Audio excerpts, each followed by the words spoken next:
According to Boxing Scene, Joyce will defend his WBO interim heavyweight title against Zhang on April 15th in London. Now, Zhang is currently ranked number 12 by the WBO.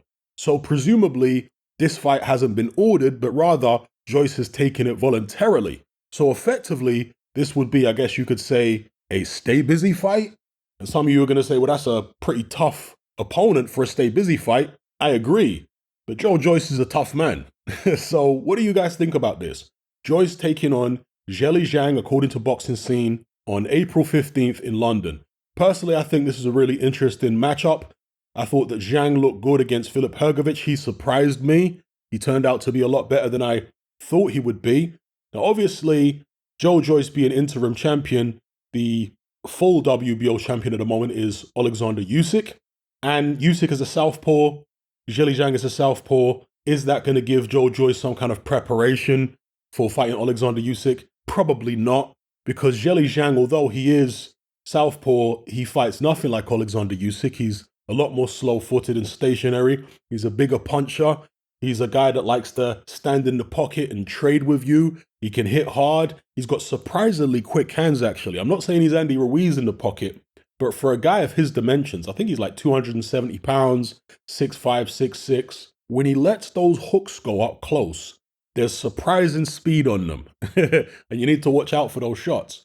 So I think it's interesting against Joyce because Zhang has the height and reach to get close to Joyce. Joyce is a slow-handed guy. I think Zhang's actually got the advantage in terms of hand speed.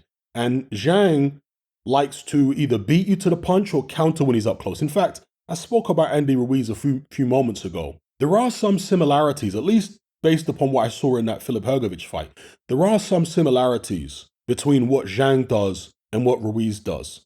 Because in that Hrgović fight, Zhang would creep up close to Filip Hrgović. He would try and draw a lead. And then, as I say, he'd beat him to a punch or counter. And his short right hook was particularly effective in that fight. However, on the downside for Zhang, he did fade down the stretch against Filip Hrgović. And the same happened, by the way, when he fought Jerry Forrest. He dropped Forrest several times early in the fight, but he faded very, very badly in the second half. He said that he was ill in that one, and maybe I'll give him the benefit of the doubt. But against Filip Hrgović, he apparently had a great camp, and he did kind of fade down the back stretch of that fight. Not as badly as he did against Jerry Forrest, but he did still fade, and that allowed Filip Hrgović to pick up some rounds late on in the fight.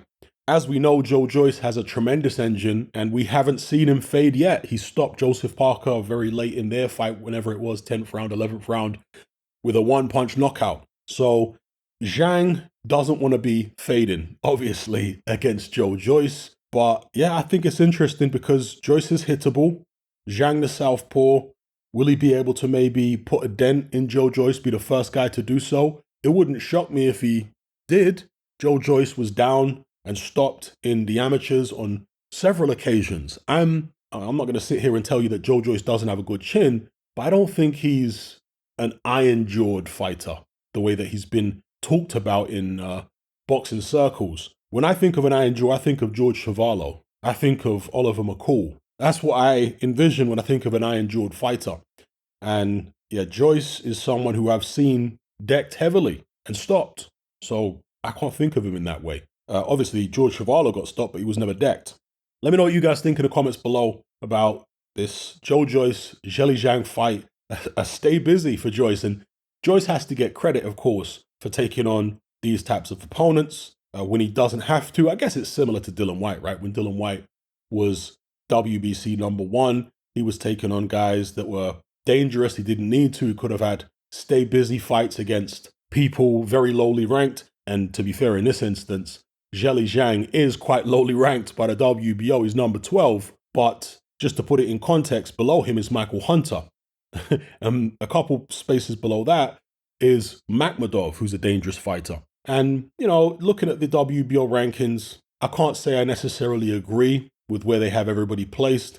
They've got Ajit Kabayel, who seems like he's just drifted off into obscurity since beating Derek Chisora. He's literally done nothing. I personally wouldn't imagine he's more dangerous than Martin Bakole or Zhang, but somehow the WBO have got him higher than both. They've also got Dempsey McKean higher.